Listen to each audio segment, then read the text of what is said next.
our last lesson, we learnt about how during the last years of Jahangir's rule, there was an issue of succession because his son Prince Khurram had begun revolting against him in order to become the next Mughal emperor.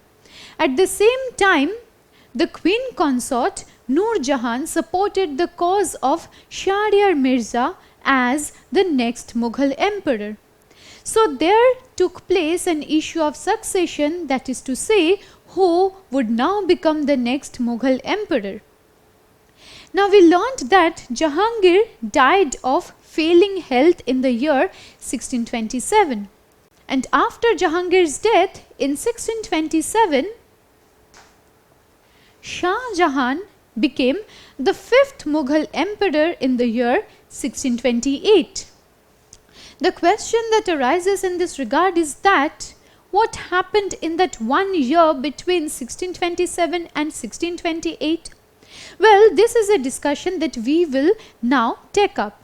In this lesson, we will be focusing on how Shah Jahan became the fifth Mughal emperor in the year 1628, how he ruled, and how successful or glorious his rule was.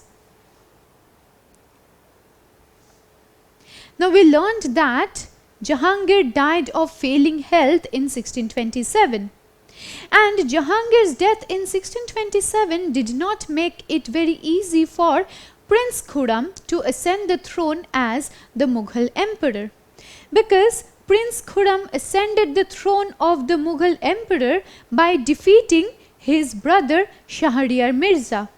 So in the brief period following Jahangir's death in 1627, Shahryar Mirza ascended the throne as his mother Nur Jahan had looked forward to. But Prince Khurram was very ambitious and courageous, and so he defeated his brother Shahryar Mirza to crown himself as the fifth Mughal emperor in the year 1628. After Prince Khurram ascended the throne, he assumed the title Shah Jahan, which means the king of the world. So from this, can you understand how proud Shah Jahan was of his Timurid ancestry? Because he proclaimed himself as not just a Mughal emperor. Instead, he was Shah Jahan, the king of the world. Shah Jahan is one of the most popular Mughal emperors for reasons more than one. Because it was during the rule of Shah Jahan that the Mughal empire was very powerful. And Shah Jahan had succeeded the rule of his failing father Jahangir.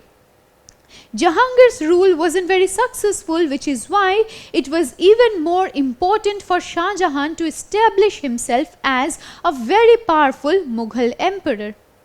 At the same time, it was during the rule of Shah Jahan that the cultural life in the Mughal empire was enriched. Architectures now reached to a stage of glory during his empire, and we will be talking about certain architectures which were built during his rule. So cultural life was enriched because Shah Jahan extended liberal patronage to arts and the culture. So it is the rule of Shah Jahan that we will now be focusing on.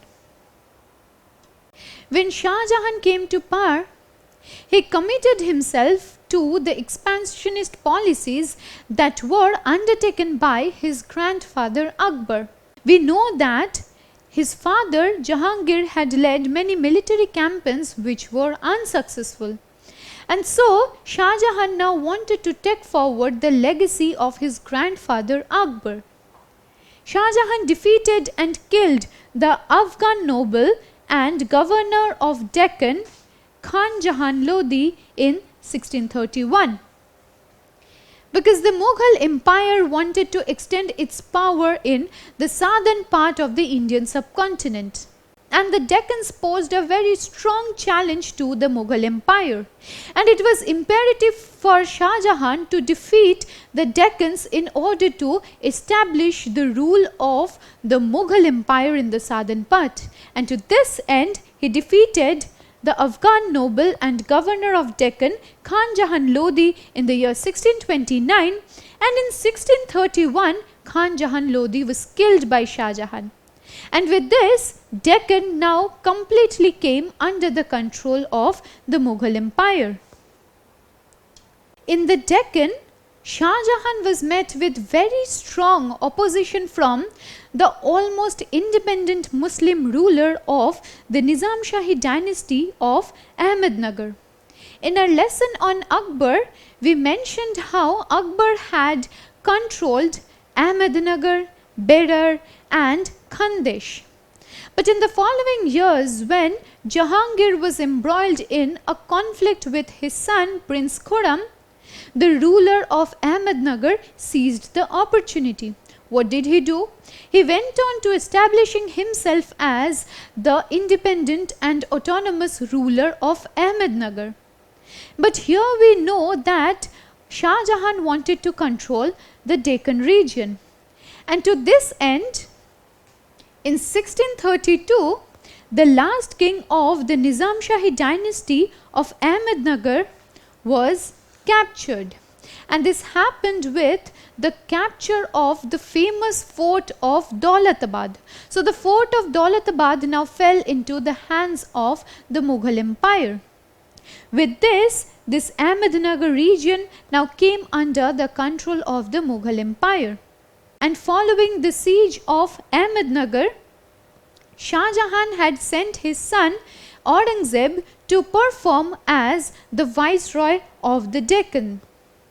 And subsequently, 3 years later, Shah Jahan himself went to this Deccan region, and he now compelled the rulers of Golconda and Bijapur to accept Mughal suzerainty. So the rulers of Bijapur and Golconda also lost their autonomy, and they had to accept the Mughal suzerainty. With this, the entire Deccan region was brought under the control of the Mughal Empire. So we see how successful this Deccan invasion of Shah Jahan was. Now Shah Jahan was also met with another stiff opposition that came from Jhujhar Singh, who was a Hindu chief of Orcha in Bundelkhand. Bundelkhand is a region that is located in the present-day Indian states of Uttar Pradesh and Madhya Pradesh. And in this place called Orcha and Bundelkhand ruled Jhujhar Singh. Now it was also important for Shah Jahan to control Bundelkhand because Bundelkhand was a very strategic place. It served as a gateway or an entrance point to the Deccan, and so Shah Jahan had to control Bundelkhand. But on the other hand, Jhujhar Singh revolted against the Mughal Empire, and he also refused to pay any tribute or give up any of his lands. What happened after this? In 1635, Shah Jahan crushed the revolt of Bundelkhand, and he defeated Jhujhar Singh. With this, he captured Orcha in Bundelkhand, and the Bundelas were now defeated by the Mughal emperor. So we see how Bundelkhand as well as the entire Deccan region now came under the control of the Mughal Empire. The Mughal emperors could never reconcile with the loss of Kandahar in Afghanistan. And Shah Jahan now wanted to expand his territories to this northwestern part of the Indian subcontinent. And to this end, in 1638, Shah Jahan's officers now persuaded Ali Mardan Khan, the local Persian governor, to be a subordinate of the Mughals. Now this was seen as a very strategic step. This is because Ali Mardan Khan was a very powerful and influential governor in this region. And when Ali Mardan Khan was subordinated to the Mughals, then the Mughals could now extend their power and influence in this region. And this is to say that the Mughals now gained control of Kandahar in Afghanistan. But it was not to happen for long because the Mughals couldn't hold on to Kandahar for long. The Safavids who were ruling there regained Kandahar in 1648. Now, in the subsequent years, from 1649 to 1653, Shah Jahan led many military campaigns to Kandahar. He wanted to recapture Kandahar not only to extend the Mughal Empire in the northwestern parts of the subcontinent, but nostalgia and certain emotions were associated with this region. It is this region in Afghanistan that many Mughal emperors had tried to control. And so Shah Jahan also tried his best from 1649 to 1653 to recapture Kandahar, but unfortunately these military campaigns did not emerge successful. And so Kandahar was now completely and forever lost from the control of the Mughal Empire. During this time, Shah Jahan's military campaigns and expansionist policies were mostly committed to the northwestern parts of the Indian subcontinent. At the same time, Shah Jahan also tried to meddle with the political affairs of Central Asia. This is because he tried to control Balkh. Balkh is a region that is located in the present-day country of Afghanistan, and Bukhara is another region that is located in the present-day country of Uzbekistan. And these regions were sought after by Shah Jahan. He tried to control Balkh, but he was not successful in doing so. Why is it so? This is because the Uzbeks were a very powerful Mongolian group that ruled this region in Central Asia. We have also had a mention of the Uzbeks and how they compelled the founder of the Mughal Empire, Babur, to give up his throne in that region. And so Shah Jahan was also not successful in controlling this region called the Balkh, and he was defeated by the Uzbeks in the course of many wars. So through the 1640s, Shah Jahan was witness to many defeats at the hands of the Uzbeks.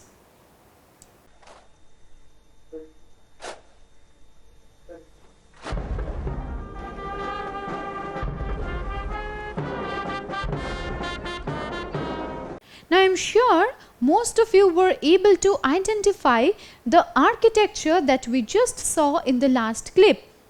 Well, it is the famous Red Fort in New Delhi. And Red Fort is the place where the Indian Prime Minister hoists the Indian flag on Independence Day. And this is a tradition that has been continuing since 1947. But I am sure you are questioning why we are suddenly talking about the Red Fort in this discussion on Shah Jahan and his rule. Well, Red Fort is among many of the splendid architectures that Shah Jahan constructed. During the rule of Shah Jahan, we mentioned that the cultural life of the Mughal Empire was enriched. He extended liberal patronage to not just the arts but to architectures as well. Splendid and marvelous architectures have stood the test of time. They testify the fact that the most beautiful and marvelous Mughal architectures were built during the rule of Shah Jahan. And when we talk about the splendid architectures that were built during the rule of Shah Jahan, mention must be made of the Red Fort as well as the Taj Mahal.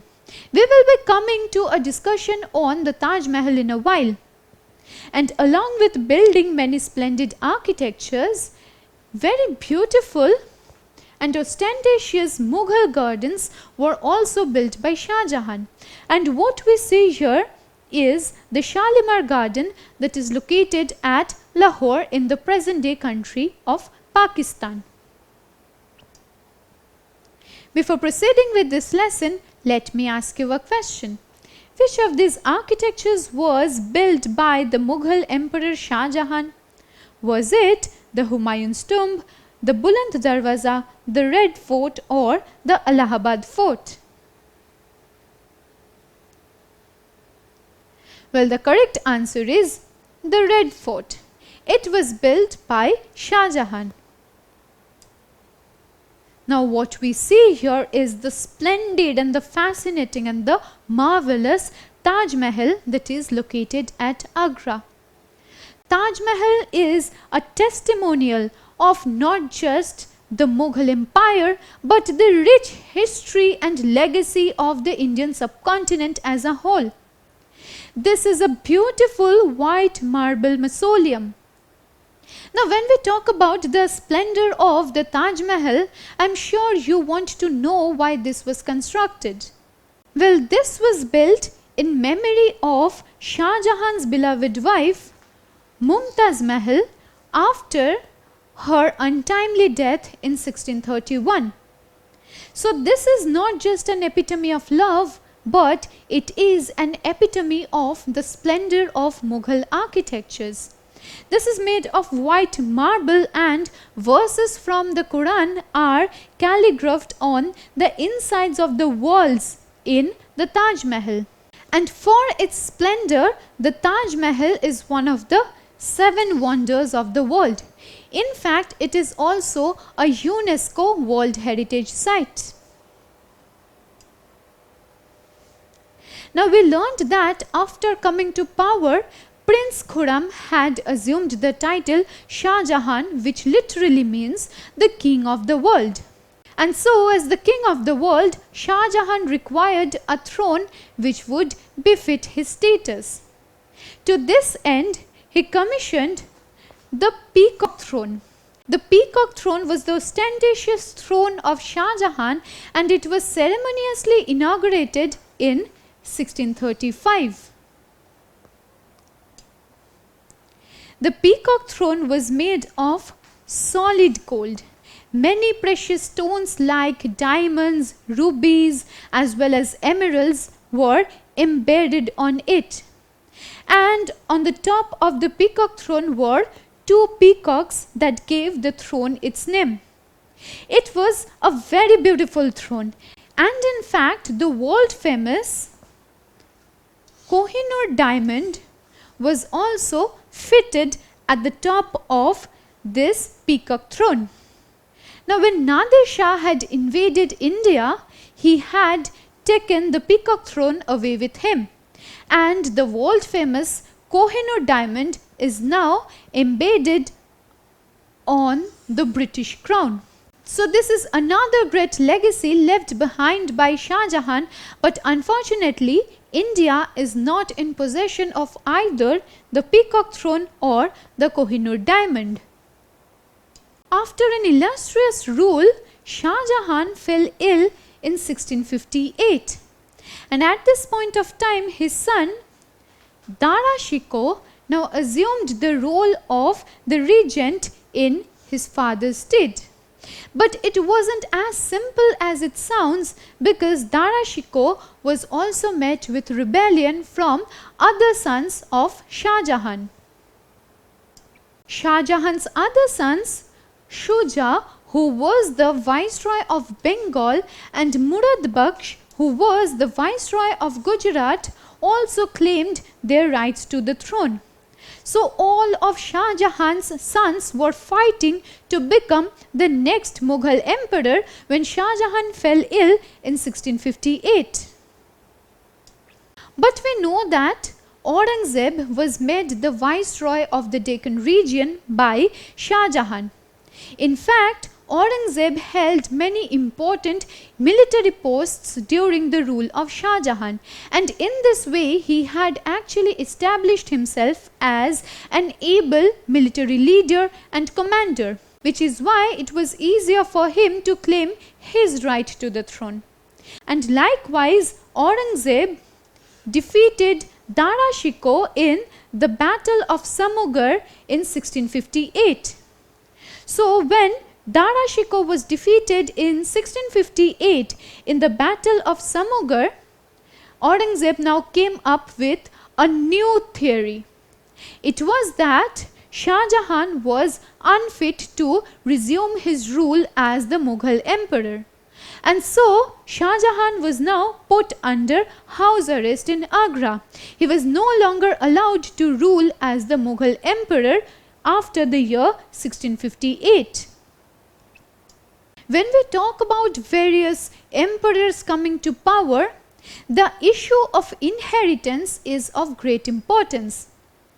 In most of the erstwhile kingdoms, monarchies, dynasties in early and medieval times, a system that was in place was known as the law of primogeniture. And by the law of primogeniture, it was always the eldest male heir who ascended the throne. But the Mughals did not follow this law of primogeniture. Instead, they followed the Timurid custom of co-parcenary inheritance. What do we understand by co-parcenary inheritance? In this, inheritance is divided amongst all the sons. And this was the foundation or the beginning point of the issue of succession that happened after the death of almost all the Mughal emperors.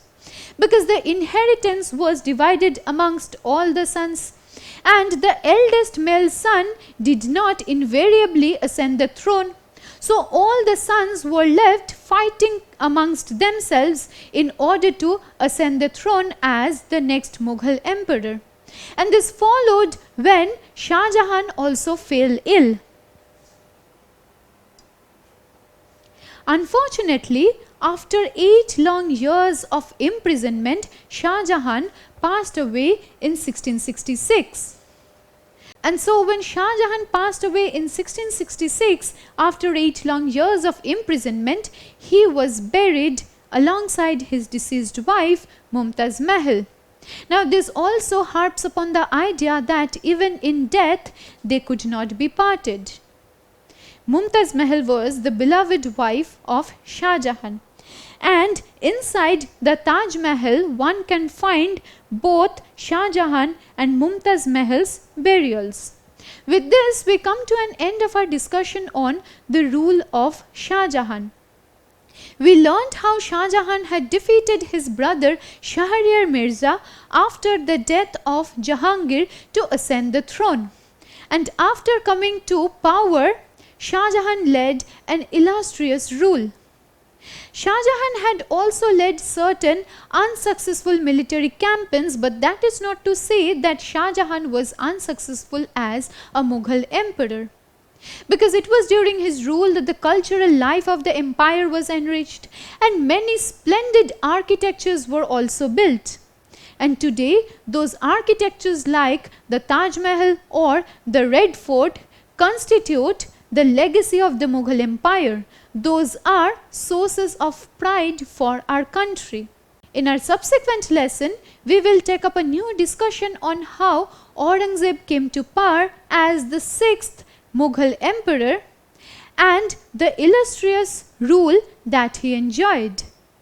Don't forget to subscribe to our channel and hit the bell icon. You can also register for free at DeltaStep.com or download the DeltaStep app to learn one-to-one with our amazing teachers or to get access to all our 5,000 plus amazing videos as per your school syllabus.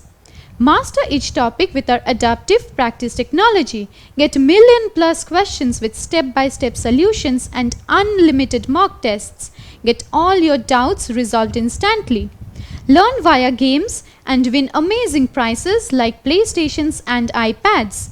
So at DeltaStep, learning is not just fun and easy, it's rewarding too. So register for free now.